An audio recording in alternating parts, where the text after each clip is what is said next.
8월의 마지막 주말 찾아뵙는 연불리의 비밀노트입니다. 일요일 순서 시작하겠습니다.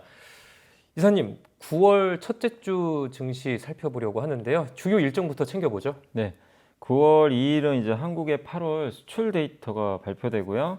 중국에서 8월 달 차이신 제조업 PMI 지표가 나옵니다. 그 미국 증시는 그날 노동절로 휴장입니다. 9월 3일은 한국의 8월 소비자 물가 지수가 나오게 되고요. 미국에선 8월 달 ISM 제조업 PMI 지표가 공개됩니다. 9월 4일은 미국 연준에서 이제 경기 동향 보고서입니다. 베이지북이 발간이 되고요. 미국의 7월 졸트라고 이제 구인 이직 지수 고용 지표가 일부 발표가 될 예정이고요. 9월 5일은 미국의 8월 ISM 서비스업 PMI 지표가 나오게 되고 이제 대표적인 또 AI 반도체 기업이죠. 브로드컴이 실적 발표를 예고하고 있습니다. 9월 6일은 미국의 8월 달 고용 보고서가 이제 공개가 되고 그날부터 10일까지 세계 폐암학회가 열린다고 합니다. 가을의 본격적인 시작인데 시작부터 굵직굵직한 이벤트들이 많네요. 여기서 좀 주목할 만한 일정 어떤 걸까요? 뭐 아마 이제 가장 관심은 미국의 8월 고용 보고서죠. 이제 9월 6일 날 이게 어떻게 나오냐에 따라서 미국 연준이 뭐 베이비 컷을 하냐, 비컷 하냐 이걸 결정하니까 이걸 좀 지켜보시면 되겠고 그 다음에 그 우리나라 역시 그 첫날 발표되는 이제 수출 데이터 요거를 좀 계속 주목하시고 계속 지금 수출이 두 자릿수 이상 막 성장하고 있거든요. 근데 이게 만약에 둔화되면 약간 모멘텀이 좀 꺾일 수도 있기 때문에 꾸준하게 수출 데이터가 두 자릿수 이상 유지되는지도 한번 좀 지켜보시면 좀 좋을 것 같고 그 다음에 브로드컴의 실적 발표도 좀 중요한 게 이 브로드컴이 엔비디아의 대항마로 많이 알려져 있어요. 그래서 결국 AI랑 일맥상통하거든요. 근데 이 기업도 역시 물론 주가는 별개로 하더라도 AI에 대한 모멘텀을 받는 실적을 계속 보여준다면 AI에 대한 의구심이 더 해소가 될 수가 있거든요. 그래서 브로드컴 실적도 지켜보시고 마지막으로 요즘에 이제 제약바이오가 워낙 좀 뜨겁잖아요. 세계 폐암학회 열리는데 유한양이 여기서 또 임상 데이터 일부를 또 공개한다고 하니까 상당히 또 중요한 이벤트가 될 것 같습니다. 그래서 9월 6일부터 10일까지 열리는 세계 폐암학회도 바이오주들 갖고 계신 분들은 잘 주목을 해보시면 좋을 것 같습니다. 역시나 그 미국의 고용 보고서가 좀 관건일 것 같은데 그 지난번 주가 폭락도 이 부진한 고용 지표 때문에 촉발됐다라는 그런 시각이 있었잖아요. 네. 그래서 일단 지금 시장에서 그 미국의 고용 어떻게 예상하고 있는지가 궁금하네요. 네. 그러니까 이제 비농업 고용자 수라 그러죠. 요게 이제 얼마만큼 고용이 됐냐, 요걸 나타내는 수치인데 이게 이제 이번에 지금 나오는 예상은 전월 대비 15.5만 명 정도 증가할 걸로 예상을 하고 있습니다. 물론 이게 수치가 과거보다 낮긴 낮아요. 왜냐하면 팬데믹 후에 22년도에 평균적으로 한 37만 명, 23년도에는 25만 명 이렇게 됐다고 하니까 이게 점점 낮아지고 있죠. 예, 수치가. 그래서 일단은 사실 이게 어떻게 보면 정상화되는 수치긴 하거든요. 이게 15.5만 명도 결코 낮다고 볼 수는 없어요. 과거랑 비교해 봤을 때. 근데 어쨌든 이제 그동안 너무 눈높이가 높았기 때문에 조금씩 낮아지는데 다만 어쨌든 이 고용 지표가 이거보다는 좀 잘 나와야 되겠죠. 잘 나와야 시장이 어쨌든 또 안도를 할 것 같고요. 실업률은 4.2% 정도 지금 전망하거든요. 지난달에 4.3 나와가지고 시장이 이제 한번 깜짝 놀래고 그랬죠. 이거 경기 침체 아니냐 이랬는데 만약에 4.2로 낮아진다면 시장 안도할 겁니다. 아, 그 지표가 일시적으로 악화된 거였구나. 그게 확인이 되는데 근데 만약에 4.1을 넘고 뭐 4.4, 4.5 나오면 시장 또 한 번 또 충격이 나올 수도 있어요. 왜냐하면 그게 일시적인 그 실업률 상승이 아니었다. 이렇게 또 판단을 할 수가 있거든요. 그래서 결국엔 그 아까 말씀드린 비농업 고용은 15.5만 명 이상보다 좀 잘 나오는 게 좀 좋고요. 실업률은 4.2% 밑으로 나오면 좀 증시는 안도를 하지 않을까 이렇게 좀 보고 있습니다. 참고로 이번에 고용자 수가 15.5만 명 정도 되는데 보통 10만 명에서 한 20만 명 사이 정도면 그게 데이터상으로는 침체까지는 아니거든요. 근데 만약에 10만 명 밑이면 좀 굉장히 위험할 수도 있죠. 근데 이 정도 수치만 나온다면 미국 경기가 둔화되는 거지 침체까지 볼 만한 수준은 아니니까 여러분들이 어쨌든 이제 다음 주 금요일 날 나오잖아요. 한번 수치 보시고 시장의 반응도 한번 판단해 보시면 좋을 것 같습니다. 지난주에 그 현대차가 주주 환원책을 공개했거든요. 그러니까 뭐 배당도 많이 늘리고 뭐 자사주 매입 소각도 활발하게 하겠다 뭐 이런 내용이었는데 그래서인지 이 우선주도 크게 올랐고 현대차 본주도 이제 흐름이 괜찮았어요. 그래서 아마 뭐 밸류업 면에서는 좀 기대 이상이었던 있다는 평가가 나오는 것 같죠? 네, 맞습니다. 이게 생각보다 좀 높은 수치를 좀 제시를 한 거예요. 네. 그러니까 기존에 보유한 자사주를 이제 소각을 할 텐데, 근데 그거 말고도 이제 배당도 최소 배당금을 제시를 했습니다. 25년부터 27년까지 매년 최소 1만 원씩 주당 만 원씩은 주겠다, 드리겠다 이렇게 언급을 했고 배당 성향이 지금 25% 정도 되거든요. 근데 이번에 뭐 어떤 용어를 썼냐면 TRS라는 용어를 꺼냈어요. 이게 뭐냐 총 주주 환원율의 약자인데 배당에다가 자사주 매입 소각하는 걸 합친 거예요. 그러니까 이게 결국 주주한테 돌려주는 거죠. 요거를 35%로 올려버렸어요. 그러니까 10%더 드리겠습니다. 이렇게 상향 조정을 했고 이게 시장의 반응이 좀 뜨거웠던 것 같아요. 아, 현대차 그룹이 본격적으로 주주환원에 시동을 거는구나. 이렇게 이제 판단을 했던 것 같고요. 그래서 자사주 소각만 앞으로 3년 동안 4조 원 정도를 한다고 합니다. 연간 1조 원 이상의 이제 자사주 소각이 예정이 돼 있고요. 그리고 아까 말씀드린 이제 배당 성향이 이렇게 올라가게 되면서 분기 배당금은 일단 지금 2,000원 정도 주고 있거든요. 최소 배당금이. 근데 2,500원으로 이제 배당금이 분기마다 주는 겁니다. 근데 이거는 2,500원만 준다는 게 아니라 최소예요. 돈을 더 많이 벌면 더 많이 줄 겁니다. 그래서 지금 배당금은 좀 올라갔고 또 여기에 한 가지 더 긍정적이었던 게 이제 인도법인이 이번에 이제 그 상장을 할 거 아니에요. 네. 그럼 거기서 현금 들어오면 이거 포함해서 이거 다 얘기한 거냐 이렇게 질문을 했더니 아니다. 인도법인 상장에서 만약에 돈이 들어오는 거는 또 나중에 주주환원이 결정되면 이건 따로 드리겠다. 이렇게 또 언급을 했거든요. 그러면 이건 또 보너스가 또 될 수도 있겠죠. 그래서 이런 별도조 주주환원 계획도 좀 있는 것 같아서 긍정적이었고 또 이번 주주환원뿐만이 아니라 현대차가 앞으로 하이브리드가 좀 잘 나가니까 하이브리드 차종도 14개로 더 확대를 하고요. 그리고 전기차도 포기가 없다고 합니다. 전기차도 꾸준하게 하면서 2030년에 200만 대 판매 유지하겠다. 이렇게 어쨌든 기존에 제시한 청사진을 그대로 위축되지 않고 유지를 계속했어요. 그러니까 자신감의 표현이죠. 보통 이렇게 전기차 잘 안 되면 축소시키거든요. 근데 현대차는 하이브리드는 더 늘리고 전기차도 계속 높이 유지하고 그리고 계속 번 돈을 주주들한테 돌려주겠다. 이런 선순환 구조. 이 주식시장이 제일 좋아하는 거죠. 성장도 하면서 그 돈을 주주들한테 돌려달라는 건데 그거를 이번 인베스터 데이에서 명확하게 보여줬고 그러다 보니까 시장은 좀 환호를 했고요. 특히 우선주가 어쨌든 배당 수익률이 더 높잖아요. 그러다 보니까 우선주가 크게 환원을 했습니다. 그래서 어쨌든 상당히 이번에 긍정적인 이벤트였고 이런 기업들이 좀 앞으로 우리나라 주식시장에도 좀 많이 나왔으면 하는 그런 행사가 아니었나 이렇게 좀 저는 좀 판단을 했습니다.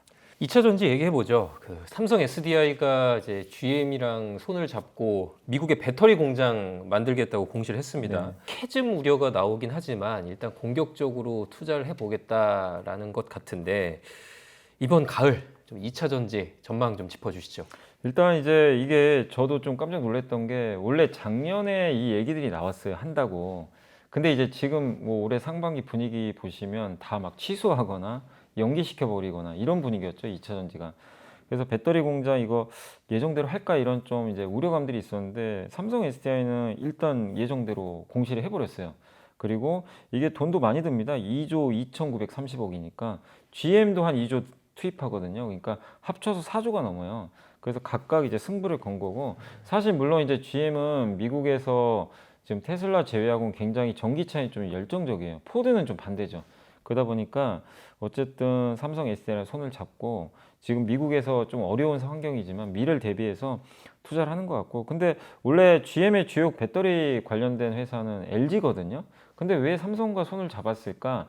이런 좀 추측들이 있는데 아마 그거는 배터리 모양 때문인 것 같아요. 왜냐하면 GM은 각형 배터리를 좀 하고 싶었던 것 같아요. 지금 원통형도 있고 파우치형, 주머니 모양의 이게 있는데 그 LG는 파우치형하고 원통형만 하거든요.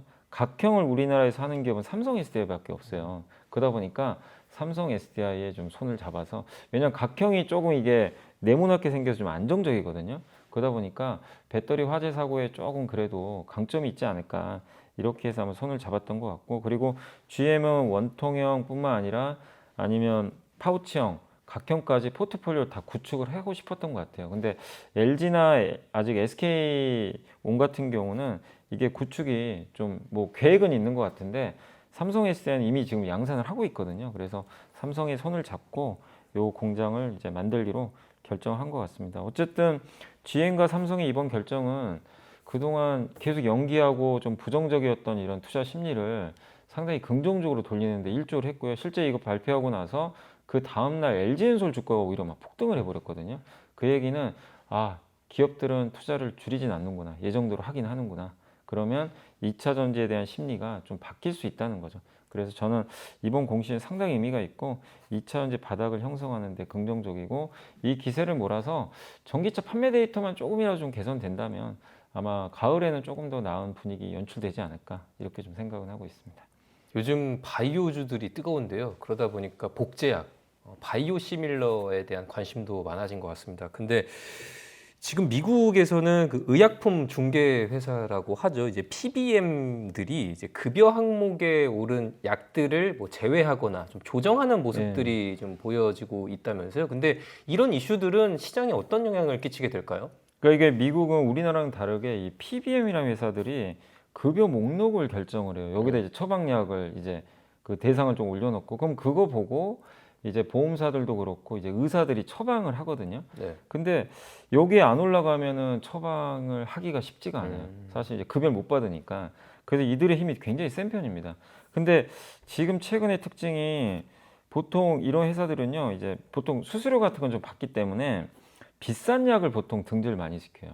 아, 비싸면 이제 비쌀수록 자기네들이 받아가는 몫이 크거든요. 근데 휴미라는 초대형 약입니다. 그래서 약값도 비싼 편인데 이 약을 제외시켜 버렸어요, 갑자기. 그러니까 이건 좀 굉장히 충격적인 일이. 휴미라. 예. 이게 어떤 약이에요? 이게 이제 그 휴미라가 아마 그 자가 면역 질환 아. 치료제로 좀 알려져 있거든요. 그래서 항암제는 좀 아니지만 이제 이 면역 기능 같은 게 우리가 좀 이제 그 안 되면 몸에 이제 문제가 생기잖아요. 그래서 자가 면역 질환 치료제로 정말 이제 미국에서 제일 많이 팔리는 그 제품으로 알려져 있는데 이 약이 어쨌든 미국 매출 1위입니다. 1위인데 특허가 끝났어요. 특허 끝나서 작년에 이제 삼성 바이오에피스 셀트리온이 복제약을 다 미국에 출시를 해버렸거든요.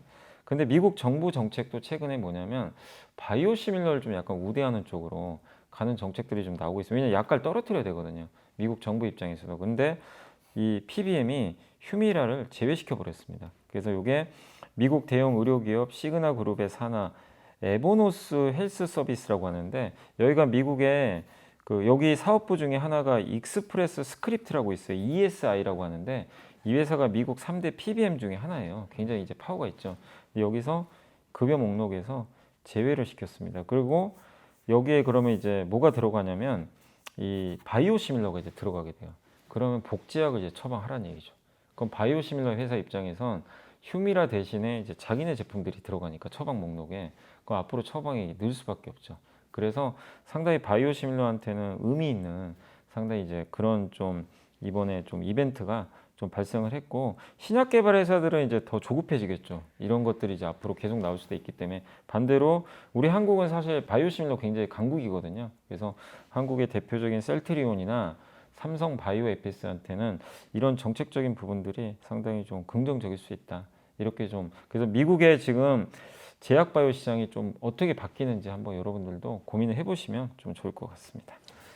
그 중국이 개발한 게임인데 이 검은 신화 50이라는 게임이 좀 엄청난 흥행이라고 이제 들었습니다. 근데 원래 게임 하면 우리나라인데 이제 중국 게임이 굉장히 큰 인기를 끄니까 이거 우리 게임의 위기가 아닐까라는 생각도 들거든요.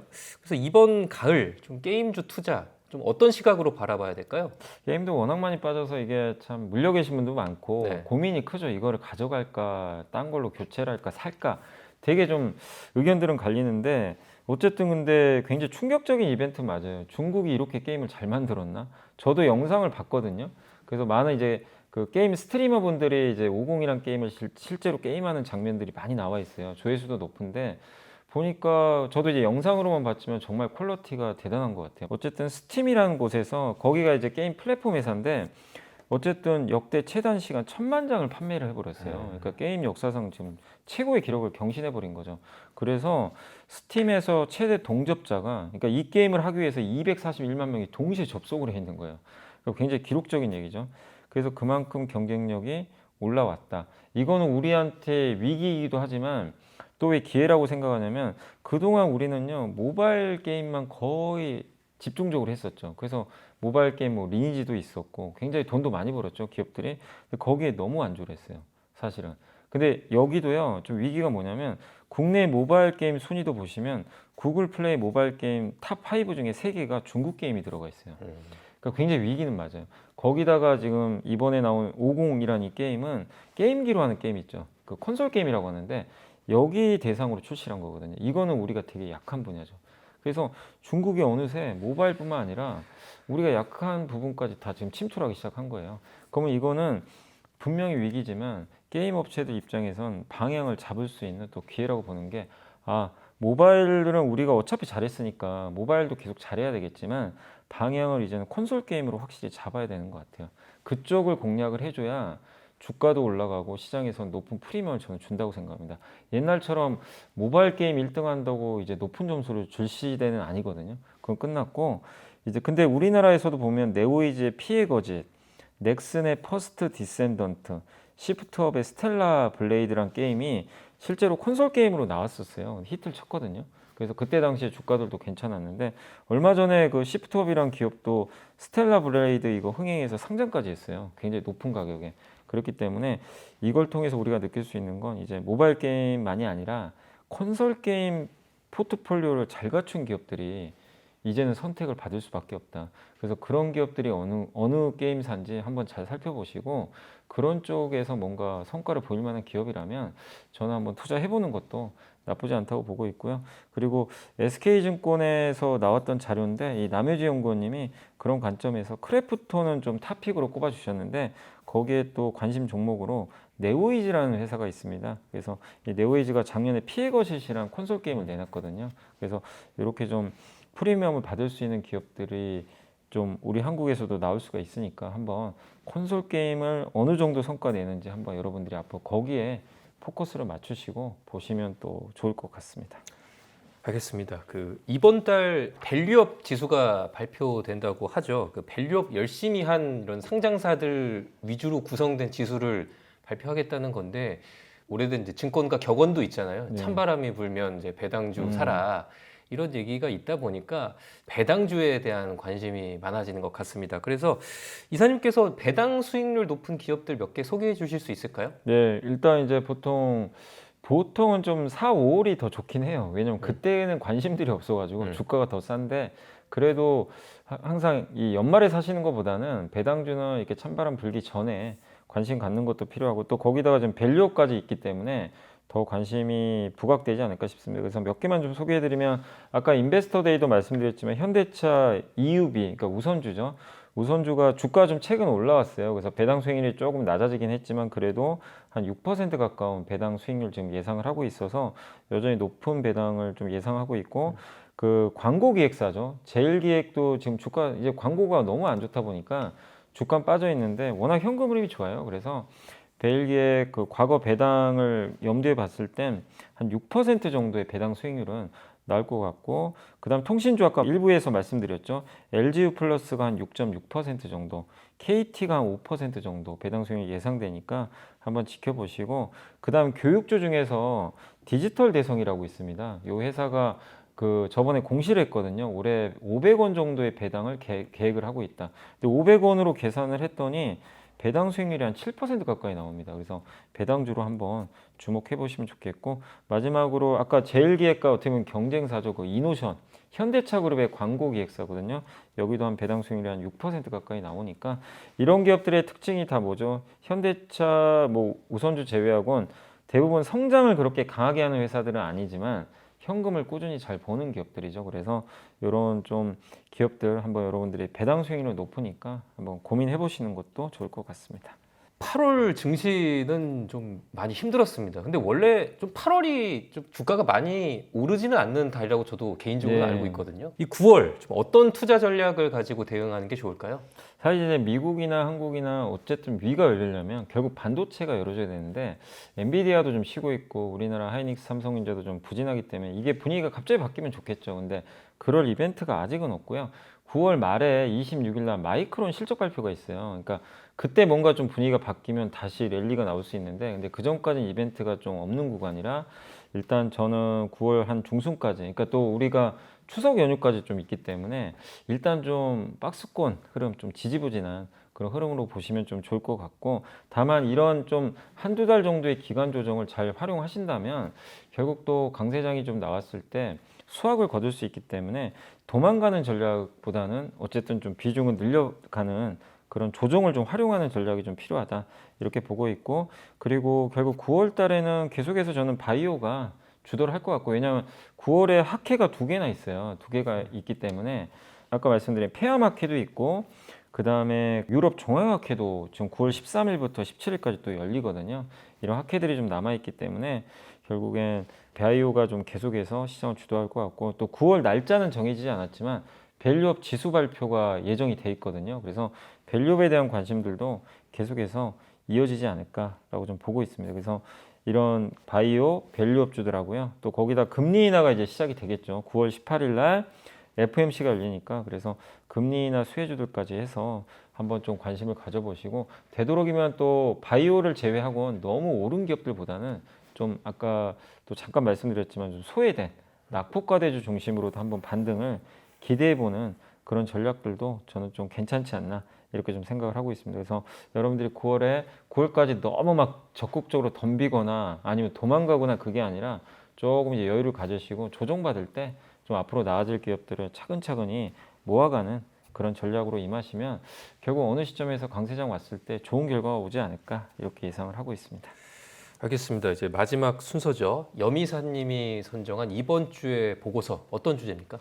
SK증권의 이성경 연구원님이 그 제약바이오 상승장 초입 포트폴리오 전략의 정석이라는 제목으로 보고서 썼는데, 아무래도 이게 제약바이오가 주도주다 보니까 보고서들이 좀 많이 나오는데, 한번 좀 설명을 해드리면, 바이오는 이제 금리에 민감한 건 많이들 알고 계실 거예요. 왜냐하면 신약 한 개 시판하는데 필요한 비용만 1.5조 원이 들고요. 마케팅 비용까지 쓰면 3조 원이 들어간대요. 그러니까 결국엔 돈이 많이 들면 이게 다 비용이죠. 그래서 금리가 떨어질수록 좋을 수밖에 없는데, 이제 금리 인하 시작이 되기 때문에 이 부분은 좀 긍정적이고, 그 다음에 매출이 1조 원 이상의 어떤 제약품이 될 수 있는 블록버스터라고 그러죠.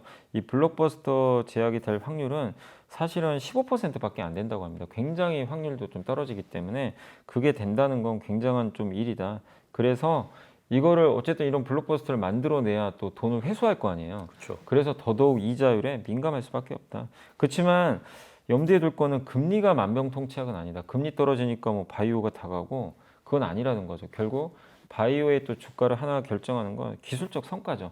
이 제품에 성과가 있어야만 되는 거고, 그래서 제일 중요한 게 글로벌 기업의 이 제약바이오 기술을 넘긴다거나 기술 수출이라고 그러죠. 아니면 FDA 신약 승인하거나 이런 것들이 반드시 검증이 돼야 된다. 그래서 금리 인하라는 거는 분명히 좋은 모멘텀이지만 이제 개별 기업 단에서 어쨌든 이런 기술을 좀 갖고 있는 기업들을 계속해서 주목하자는 그런 내용인 것 같습니다. 여기에 또 바이오시밀러 아까 잠깐 말씀드렸잖아요. 그래서 바이오시밀러 내용도 있는데, 지금 우호적으로 미국의 바이오시밀러 시장이 좀 많이 변화하고 있고, 가장 이제 미국은 아직은 바이오시밀러 침투율이 좀 낮은 편이거든요.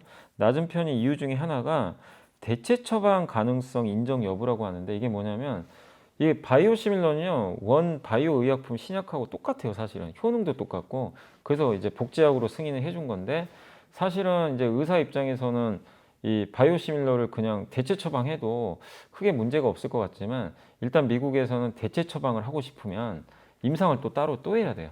해야 되기 때문에 시간이 걸릴 수밖에 없어요. 근데 이 대체 처방을 인정을 해주면 그 바이오 신약을 이렇게 받던, 이제 치료받던 사람한테 그 의사가 어느 날 갑자기 이거 복제약이 있으니까 이게 더 싸니까 이걸로 하세요. 바로 바꿀 수가 있는데, 지금은 그거 바꾸려면 그 대체 처방 임상을 따로 해야 되거든요. 시간이 오래 걸리는 거죠. 이것만 인정을 해주면 시장이 더 열릴 수도 있다. 그래서 대체 처방을 아마 인정하는 부분들도 좀 바꾸려고 하는 것 같아요. 그래서 그런 부분들까지 한번 염두에 두시고, 그리고 여기 보고서에서 탑픽은 SK 바이오팜하고 HK 이노엔 이 두 기업을 꼽아 주셨으니까 뭐 여러분들의 기업들도 참고해 보시면 좋을 것 같습니다. 됐습니다. 이번 주 보고서까지 잘 봤고요. 이제 가을입니다.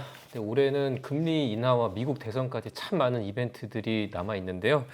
어느 한쪽으로 좀 휩쓸리기 좋은 시장인 것 같은데 저 연불리의 비밀노트에서 중심을 잡아드리겠습니다. 이사님 이번 주도 고생 많으셨습니다. 예.